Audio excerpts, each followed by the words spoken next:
بسم اللہ الرحمن الرحیم۔ السلام علیکم۔ آج کی بات، تنقید، فکر بازی اور طنز سے حوصلہ نہ ہارو، شور کھلاڑی نہیں تماشائی کیا کرتے ہیں۔ آج انشاءاللہ سورۃ بقرہ کی آیت نمبر 209 سے سٹارٹ کریں گے۔ اعوذ باللہ من الشیطان الرجیم، بسم اللہ الرحمن الرحیم۔ جو صاف صاف ہدایت تمہارے پاس آ چکی ہے، اگر ان کو پا لینے کے بعد پھر تم نے لغزش کھائی تو خوب جان رکھو کہ اللہ سب پر غالب اور حکیم و دانا ہے۔ تفسیر ہے، یعنی وہ زبردست طاقت بھی رکھتا ہے اور یہ بھی جانتا ہے کہ اپنے مجرموں کو سزا کس طرح دے۔ آیت نمبر 210۔ ان ساری نصیحتوں اور ہدایتوں کے بعد بھی لوگ سیدھے نہ ہوں تو کیا اب وہ اس کے منتظر ہیں کہ خود اللہ تعالیٰ ابر کے سائبانوں میں آ جائے اور فرشتے بھی، اور فیصلہ ہی کر ڈالا جائے؟ آخر کار سارے معاملات پیش تو اللہ ہی کے حضور ہونے والے ہیں۔ تفسیر ہے، یہ الفاظ قابل غور ہیں، ان سے ایک اہم حقیقت پر روشنی پڑتی ہے۔ اس دنیا میں انسان کی ساری آزمائش صرف اس بات کی ہے کہ وہ حقیقت کو دیکھے بغیر مانتا ہے یا نہیں، اور ماننے کے بعد اتنی اخلاقی طاقت رکھتا ہے یا نہیں کہ نافرمانی کا اختیار رکھنے کے باوجود فرما برداری اختیار کرے۔ چنانچہ اللہ تعالیٰ نے انبیاء کے بعثت میں، کتابوں کی تنزیل میں، حتیٰ کہ معجزات تک میں عقل کے امتحان اور اخلاقی قوت کی آزمائش کا ضرور لحاظ رکھنا ہے، اور کبھی حقیقت کو اس طرح بے پردہ نہیں کر دیا کہ آدمی کے لیے مانے بغیر چارہ نہ رہے، کیونکہ اس کے بعد تو آزمائش بالکل بے معنی ہو جاتی ہے اور امتحان میں کامیابی و ناکامی کا کوئی مفہوم ہی باقی نہیں رہتا۔ اسی بنا پر یہاں فرمایا جا رہا ہے کہ اس وقت کا انتظار نہ کرو جب اللہ اور اس کی سلطنت کے کارکن فرشتے خود سامنے آ جائیں گے، کیونکہ پھر تو فیصلہ ہی کر ڈالا جائے گا۔ ایمان لانے اور اطاعت میں سر جھکا دینے کی ساری قدر و قیمت اسی وقت تک ہے جب تک حقیقت تمہارے حواس سے پوشیدہ ہے اور تم محض دلیل سے اس کو تسلیم کر کے اپنی دانش مندی کا اور محض فہمائش سے اس کی پیروی و اطاعت اختیار کر کے اپنی اخلاقی طاقت کا ثبوت دیتے ہو۔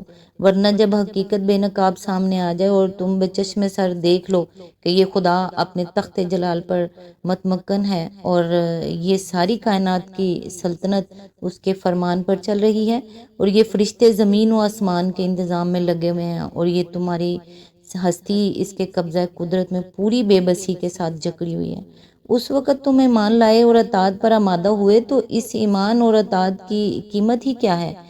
اس وقت تو کوئی بھی بڑے سے بڑا کافر اور بدتر سے بدتر مجرم و فاجر بھی انکار و نافرمانی کی جرت نہیں کر سکتا۔ ایمان لانے اور اطاعت قبول کرنے کی مہلت بس اسی وقت تک ہے جب تک کہ وہ پردہ کشائی کی وہ ساتھ نہیں آتی۔ جب وہ ساتھ آ گئی تو پھر نہ مہلت ہے نہ آزمائش ہے، بلکہ وہ فیصلے کا وقت ہے۔ آیت نمبر 211۔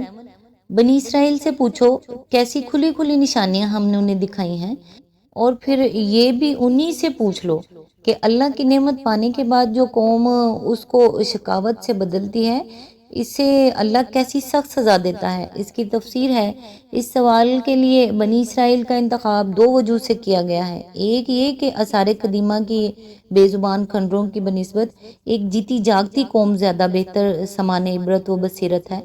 دوسرے یہ کہ بنی اسرائیل وہ قوم ہے جس کو کتاب اور نبوت کی مشل دے کر دنیا کی رہنمائی کے منصب پر مامور کیا گیا تھا، اور پھر اس نے دنیا پرستی، نفاق اور علم و عمل کی اس ضلالتوں میں مبتلا ہو کر اس نعمت سے اپنے آپ کو محروم کر لیا۔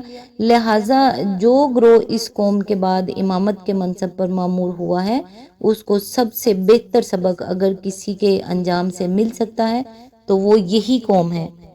آیت نمبر 212۔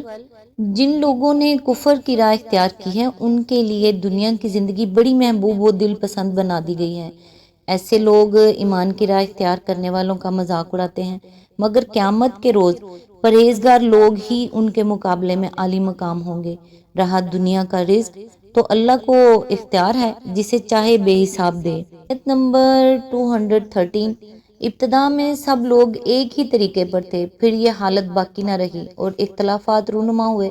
تب اللہ نے نبی بھیجے جو راست روی پر بشارت دینے والے اور کج روی کے نتائج سے ڈرانے والے تھے، اور ان کے ساتھ کتاب برحق نازل کی تاکہ حق کے بارے میں لوگوں کے درمیان جو اختلافات رونما ہو گئے تھے ان کا فیصلہ کریں۔ اور ان اختلافات کی رونما ہونے کی وجہ یہ نہ تھی کہ ابتدا میں لوگوں کو حق بتایا نہیں گیا تھا، نہیں، اختلاف ان لوگوں نے کیا جنہیں حق کا علم دیا جا چکا تھا۔ انہوں نے روشن ہدایت پا لینے کے بعد محض اس لیے حق کو چھوڑ کر مختلف طریقے نکالے کہ وہ آپس میں زیادتی کرنا چاہتے تھے۔ بس جو لوگ انبیاء پر ایمان لے آئے انہیں اللہ نے اپنی اذن سے اس حق کا راستہ دکھایا جس میں لوگوں نے اختلاف کیا تھا۔ اللہ جسے چاہتا ہے راہ راست دکھا دیتا ہے۔ اس کی تفسیر ہے، ناواقف لوگ جب اپنی قیاس و گمان کی بنیاد پر مذہب کی تاریخ مرتب کرتے ہیں تو کہتے ہیں کہ انسان نے اپنی زندگی کی ابتدا شرک کی تاریکیوں سے کی ہے، پھر بتدریجی ارتقاء کے ساتھ ساتھ یہ تاریکی چھٹتی اور روشنی بڑھتی گئی یہاں تک کہ آدمی توحید کے مقام پر پہنچا۔ قرآن اس کے برعکس یہ بتاتا ہے کہ دنیا میں انسان کی زندگی کا آغاز پوری روشنی میں ہوا ہے۔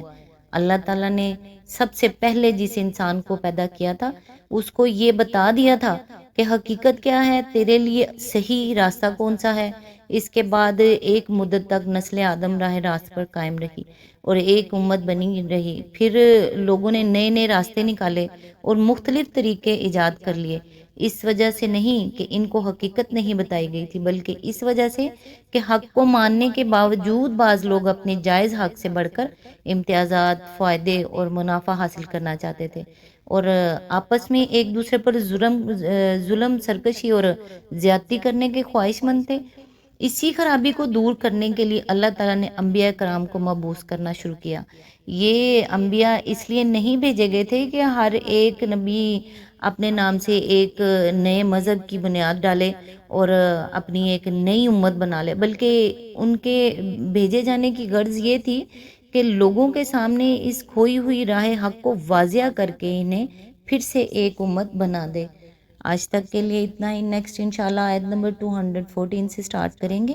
تب تک کے لیے اللہ حافظ۔